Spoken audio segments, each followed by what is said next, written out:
but it gave me the idea of it would be great if with Zoom to contact all the past presidents that I can and ask them questions about their history with the council and what, when they started, what went on, how they got involved more and more with the council.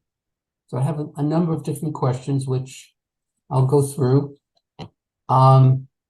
But just to pick your brain a bit. Okay. Sounds good. All right. All Yeah. right. So unfortunately, I have in front of me, you can't see it, but I have from the 50th anniversary, the blurb that we had worked out for your presidency, but we'll start. Good morning. I'm here with Jack Kitrenos, who is the past president or president of the State Council from 1989 to 1990. So when you joined the State Council, were you a staff member, management, clinical, student? Well, let's see. You're asking me to go back in my memory here. So, when I got out of the PharmD program in 1976, I took a job as assistant director of pharmacy at Buffalo General. And I think that was the year that I joined the council for the first time.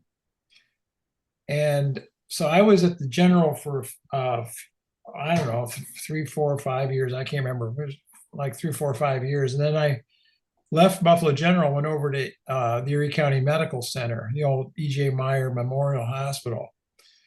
And I was working for Don McLeod, who was the pharmacy director at Buffalo General initially. And then when I went over to ECMC, Wayne Conrad, who I'm sure you remember, was the pharmacy director there.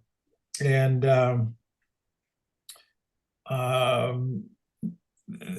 Wayne and the whole staff over there were very active in the council. I said, well, this is nice. I'll just, I'm part of the council. I got on a couple of committees and started to get more involved with the council. And then at one point, I ran against Sue Hunt at one point, and I lost to Sue Hunt, but then I ran against Harvey Maldo the following year or a couple of years later, and I won. And then eventually Harvey became,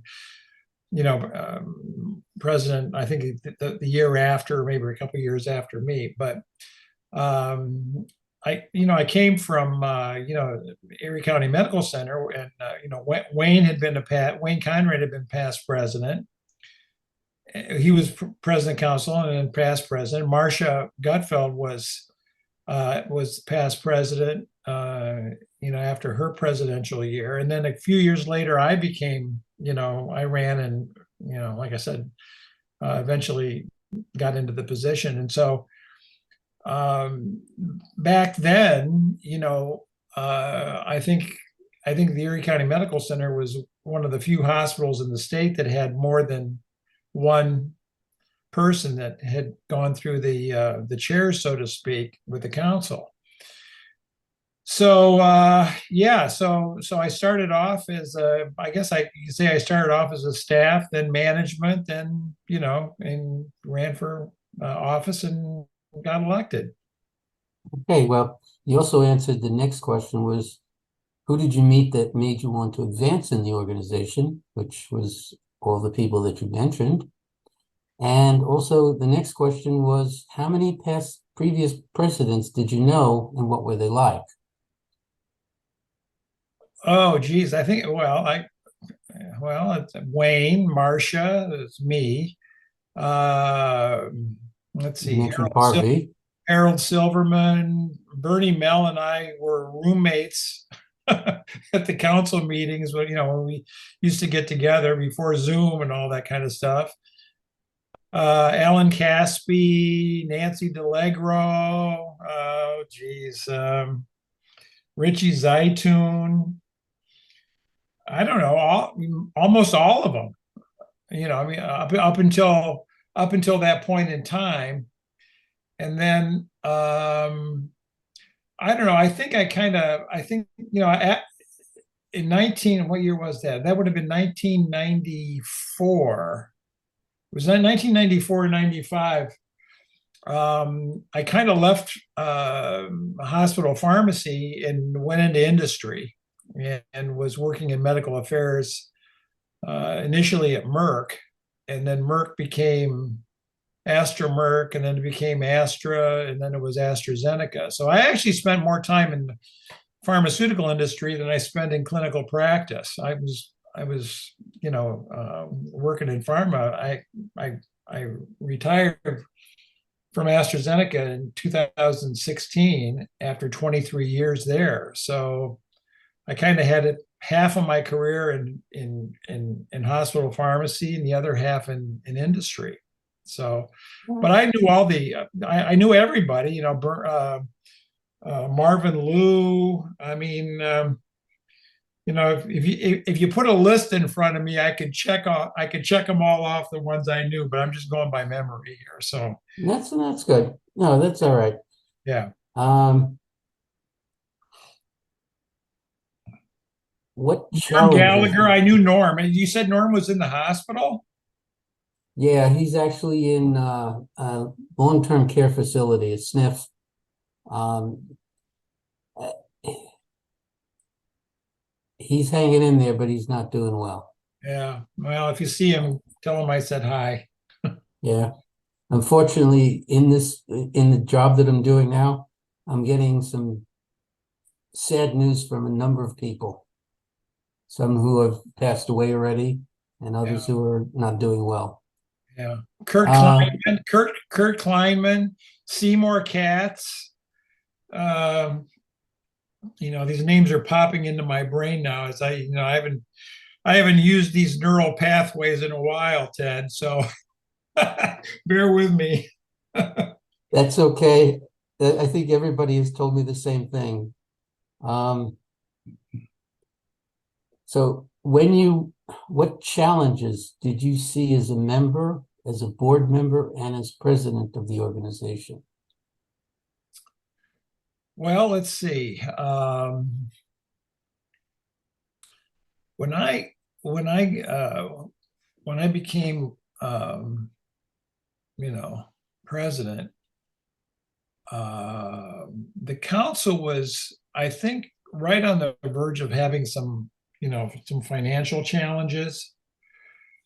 And those back in the days when, the pharmaceutical industry would, they would support, a lot of the organizational stuff that we did.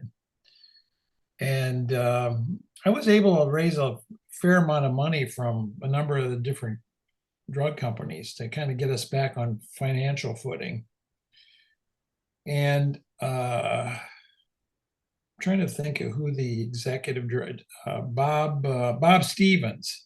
He's another one. He was a past president who eventually went on to become, he was like the executive secretary or director of the council. And of course, Dave Edelman and I and somebody else. There were two or three of us that started the council's Research and Education Foundation, and I started the first council's computerized like.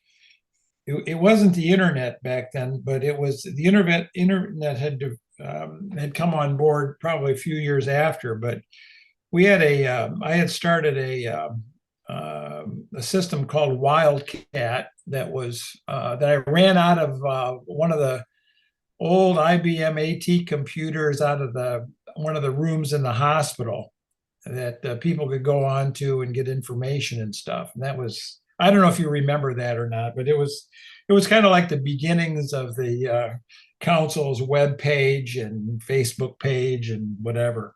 But very, very, very rudimentary at the time. But I started that. We had an old IBM AT machine that wasn't seeing a lot of use, and so I said, let's see if we can get this hooked up to up to the internet. So it was old dial-up, dial-up. You'd hear the tones, as it was dialing through the phone system. But it worked pretty good. A few people were using it, but then it slowly evolved after that. And now, of course, we have full-blown web page and Facebook page and all this kind of stuff. So that was a lot of fun.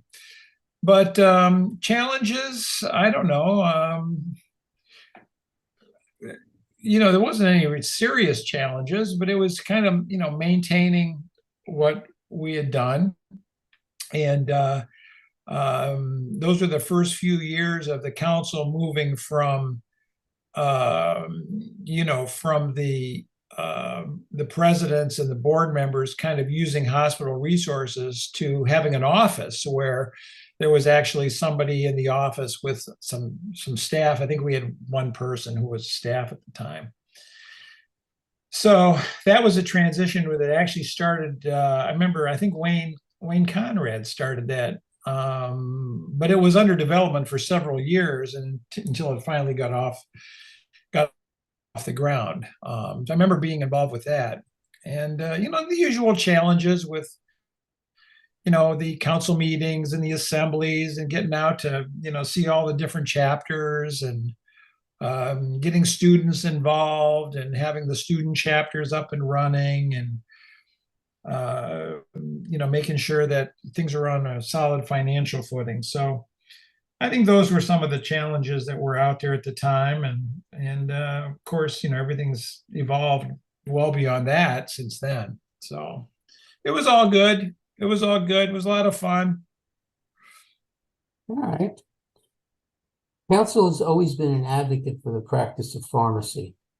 Do you remember when that was formalized? Do you remember some of the early wins or losses? When what was?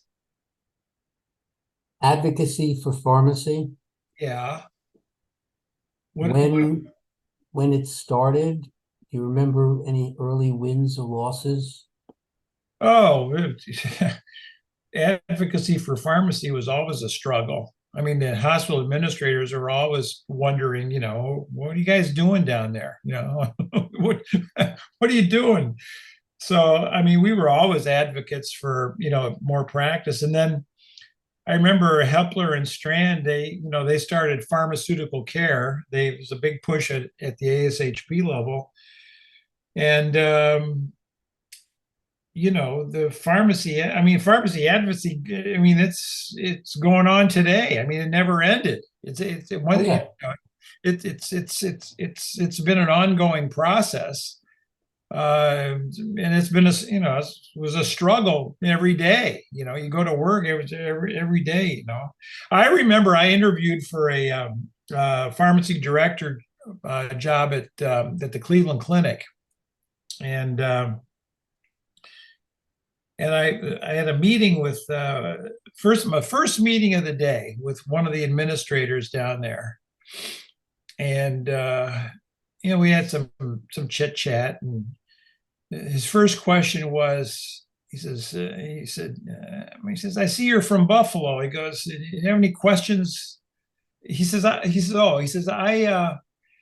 keep hearing about this clinical pharmacy thing. He says, do you know anything about it? I go, yeah, I know a little bit about clinical pharmacy. I said, what do you want to know? And he said, well, he goes, we have some clinical pharmacists here. He says, I don't know what they do. He goes, he says, every time I ask them, what do you do all day long? They really can't really tell me what they do. So I cut another one of them out of the budget. And I said, you know what? I said, I think you got the wrong guy here. I said, can you give me an earlier flight back to Cleveland or back to Buffalo? And I left. I left. I said, I mean, that's the kind of mentality you've got here. I don't want anything to do with it. So obviously I didn't get that job. But those were the kind of challenges that were out there at the time. We were constantly fighting administration and, trying to get more people. And, trying to get the pharmacists who were, involved in the dispensing system, to be more clinical and all this kind of stuff. So it's been it was a challenge the whole time I was in practice. And it's probably, I don't know if it's still a challenge. I'm sure it probably is to one degree or another. But, the pharmacists were always, doctors came first and nurses. Of course, you had to deal with the nurses, and they weren't always very cooperative. And a lot of times, clinical, if you did get a new position, it came out of the nursing budget. And of course, the nurses didn't like that too much. So there was always some friction between, the nurses and the pharmacists, and, trying to work more closely with the medical staff. So yeah, I don't know. Is it still that way? It's been so long since I've been involved, Ted. I don't even remember. Hopefully things have gotten better. Well, I think they have a bit. So membership, moving on. Membership has always been an issue. Do you remember what members wanted during your presidency? Well, when I was president, we had some fairly high numbers. There was quite a bit of the membership numbers were approaching 2,000, I think, at that point. And so we were trying to build on what was at that time a pretty solid membership base. And then I remember things starting to erode a little bit. There were some hospitals that would support pharmacists going to CE programs and council meetings and things of that nature, and paying for registrations, and others wouldn't. And I know that after, several years after I was out of office, I know the council the membership numbers had actually dropped substantially. And I remember Bruce Pleskow. I remember a conversation that I had with him several years later, and the council was back, was at a trough in their financial situation, and they were struggling, to have people maintain their memberships, and they were losing people. So I don't know how things are right now. But I know, with COVID and everything, I'm sure there have been some challenges, most recently, but like I said, I'm not really familiar, but while I was around, things were pretty good from a membership perspective. Okay. Do you remember how often the board met, I should say, and was it organized and professional? Was there a lot of camaraderie around? Oh yeah, yeah. We would meet. We would meet regularly. I think we met maybe 3-4 times a year, face to face. I mean, I remember flying down to New York City and meeting down there. We'd go to Albany and have meetings. Bernie Mel and I were roommates. We'd meet and we'd spend a couple of days in a hotel and have meetings all day long. Oh yeah, yeah. We met regularly, and the camaraderie was great. I remember Alan Caspi and I were, we used to have fun at those meetings. They were a lot of fun, but we got a lot of work done too. We worked hard, and we would meet from morning until in the evening, and then we go out to dinner, and then we do it all again the next day.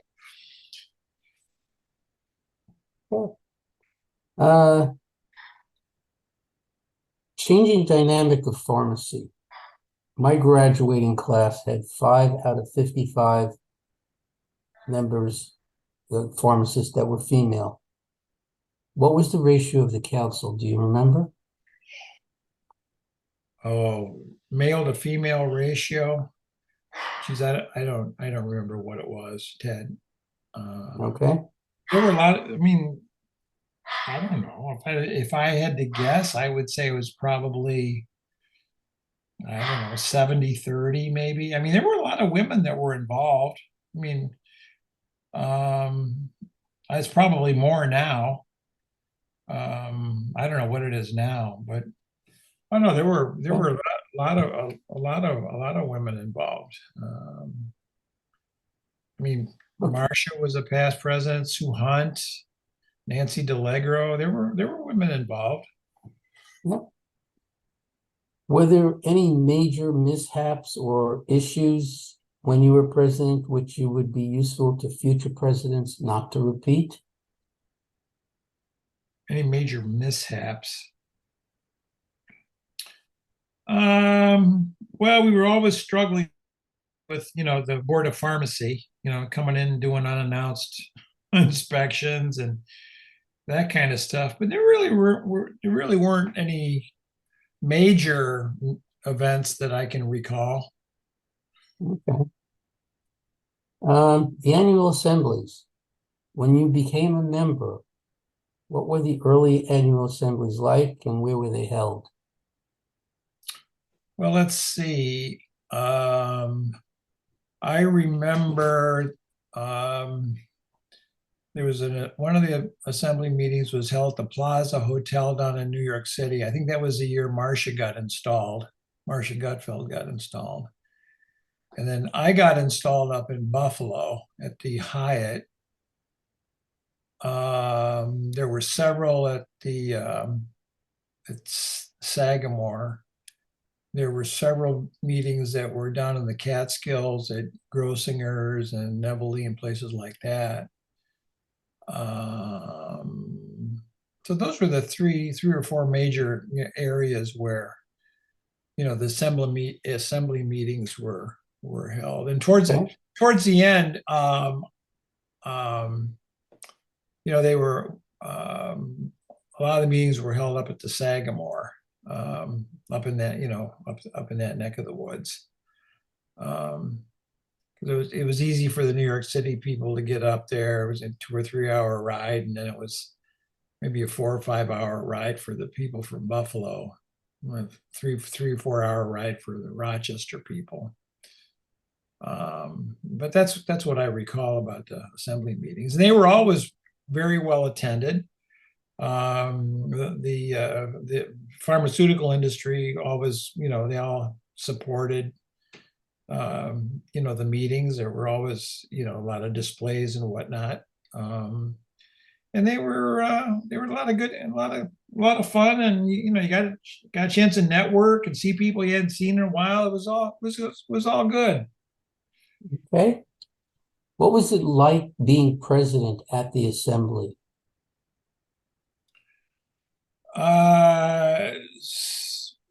Probably the most fun I had at any of the assemblies was the year I was president. The more you're involved in the organization, the more fun it is. The more work it is, but the more fun it is. And by the time you get into a presidential, I mean, you were president, right? Weren't you? You're past president, weren't you? Yes, I was. Yeah. I forgot to mention you. You're now you're the historian. So I mean, you know what that's like. It's a lot of fun. It's a lot of work, a lot of fun, and I think the more you're involved, the more you can relate. The more contacts you make, the more networking you do. You tend to know pretty much everybody in the state, and it's a lot of fun. And I wish more people would do it, but I don't know how things are these days. But I think if you talk to, I think most of the past presidents probably tell you the same thing. Yeah. How do you feel about it? You're a past president. I enjoyed it, but I thought it was a whirlwind. It was Yeah, just nonstop from one But thing to the next. but it was good though, right? It was Oh fun. no. Oh yeah, absolutely. I wouldn't have Yeah. changed it for the world. Yeah, absolutely. I couldn't agree with you more. Yeah. Generational changes. Yeah. Now, I know that you haven't been involved in a while, but do you feel that the new members, the millennials, will be as loyal to the council? There is much more competition between organizations now. ACCP, consulting pharmacists, etc. Yeah. I remember when I was at AstraZeneca, they of course would, they would, they would pay for us to go to the ASHP meeting. And I remember the last meeting that I was at. I was with a friend of mine who was also a pharmacist from Virginia. We worked together. He was in medical affairs with me, and so we roomed together at the. It was out in Vegas. The meeting was out in Las Vegas. It was the last meeting I ever went to, and I had never missed a meeting ever in, like, I don't know, 20 years. I never missed an ASHP meeting once in like 20 years or 22 years or whatever it was. And I remember the last meeting I went to, uh, it, the meeting made me feel old.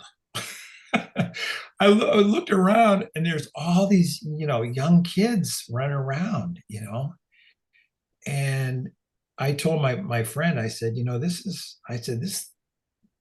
is different, and I don't know whether it was because I hadn't been to a meeting in a while, or I just was out of touch, but it just seemed as though um, it was different, and not in a good way.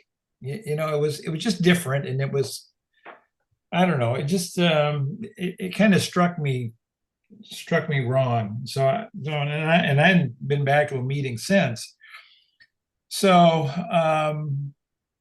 but I don't know. I mean, I know that there are competing organizations out there.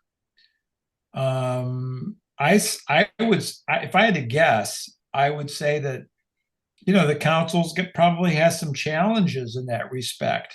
I don't think these younger kids are. I don't think that they're as focused, maybe, or I don't know whether they see the importance of organizations. Um, I don't know what kind of dedication they would have. Um, I know that even back in the years when when I was actively involved with the council, there were times when you couldn't get people to run for office, and people would run unopposed. Um, so I don't know. Like I said, pretty much lost touch with the whole situation. But from what I see, with the millennials, or whatever they call themselves these days, their priorities are just different, and I don't know whether I don't know how those how that mentality lands in an organizational structure like the council, or I know that it seems as though some of these organizations, they have, like, their board certifications. I know I see a lot of these people have board certifications now. So I think they see value in that. I don't know where that leaves the council, though. I really don't. No idea. Okay. Any final parting comments that you'd like to make? Some of the best years of my life. I spent 23 years in industry, and it was a good run for me. But to be honest with you, the most valuable time that I spent was in practice. I think I have probably more fond memories of being in practice than I do in industry. Not that industry was bad. It wasn't. It was a great experience, and I spent most of my time in industry. But you know, there was something to be said for, you know, being in practice, you know, being a pharmacy director, being actively involved with the council, being an advocate for pharmacy, you know, going into work and struggling every day and trying to match wits with hospital administrators. There's something to be said for that. And it was, yeah, I don't think I would have changed anything. I think it was all good. Okay, thank you so much.